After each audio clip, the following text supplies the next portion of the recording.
নমস্কার বন্ধুরা, আজকের ভিডিওতে আমরা আলোচনা করব অফিসে বস বা মালিককে হাতে রাখার মন্ত্র নিয়ে। এখানে মন্ত্র বলতে কোনো অলৌকিক বা জাদুকরী উপায় বোঝানো হচ্ছে না, বরং এমন কিছু অভ্যাস ও আচরণ যা আপনাকে কর্মক্ষেত্রে সম্মান, বিশ্বাস এবং ভালো সম্পর্ক গড়ে তুলতে সাহায্য করতে পারে। তো জয় মা কালী বেঙ্গলি চ্যানেলে আপনাদেরকে আমি স্বাগত জানাচ্ছি। আজকের যে আমি শিরোনামটা দিচ্ছি আলোচনার, সেটা হচ্ছে অফিসে বস বা মালিককে হাতে রাখার মন্ত্র, সফল হওয়ার বাস্তব উপায়।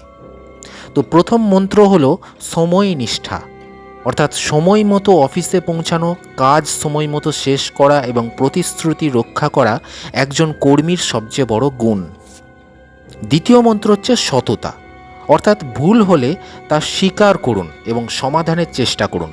সততা দীর্ঘমেয়াদে বিশ্বাস তৈরি করে। তৃতীয় মন্ত্র হচ্ছে ভদ্র ও ইতিবাচক ব্যবহার করা, অর্থাৎ বস, সহকর্মী এবং অধীনস্থ যারা রয়েছেন সবার সঙ্গে সম্মানজনক আচরণ করুন। ভালো ব্যবহার অনেক কঠিন পরিস্থিতিও সহজ করে দেয়।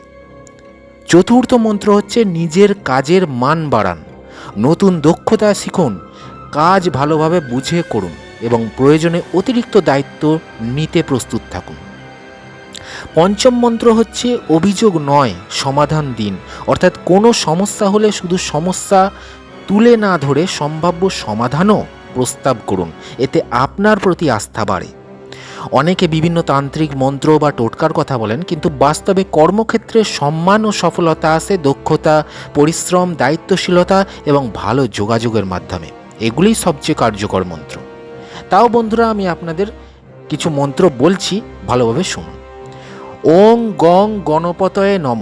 কি বললাম? ওং গং গণপতয়ে নম। এর অর্থ কি?